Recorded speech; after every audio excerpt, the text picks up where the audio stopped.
When Ernest Shackleton went to sea in August 1914 as part of his quest to make the first land crossing of the Antarctic continent, he knew, like most ship's captains, that his ship, the Endurance, would need a cat to keep the rodents at bay. The ship's carpenter and master shipwright Harry Chippy McNish had found a tabby cat curled up in one of his toolboxes as he prepared for the expedition. He decided to take the cat on board. The cat seemed devoted to McNish and followed him around the ship like an adoring wife. This earned the feline the nickname Mrs. Chippy, although the cat was later found out to be male. Mrs. Chippy was said to be very good-natured and a great mouser and rat catcher. The crew were very, very fond of him. He appeared to also have a rather daring side. He would walk with complete confidence on the very narrow ship's railings, even in the roughest seas. One crew member remarked, "Mrs. Chippy's almost total disregard for the diabolical forces at work on the ship were more than remarkable. It was inspirational.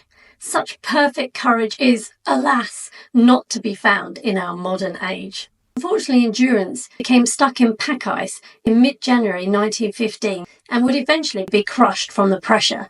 Shackleton had to make a difficult decision, which involved preparing for a very long 350-mile walk on foot to lead his people to safety. This meant he could not take the weaker dogs and Mrs. Chippy. He eventually decided, near the end of 1915, to destroy 4 sled dogs and Mrs. Chippy. He believed they would not survive the hard journey which lay ahead. When the time came, the crew all bid farewell to Mrs. Chippy. A meal of sardines was prepared, which was his favourite, and this may have been laced with a sedative of some sort. Mrs. Chippy was then shot alongside the 4 sled dogs. Harry McNish felt the loss of his feline friend very keenly, and a resentment set in, causing relations between him and Shackleton to become strained. In fact, the leader increasingly found McNish harder and harder to control. He said that McNish never forgave Shackleton for killing his cat.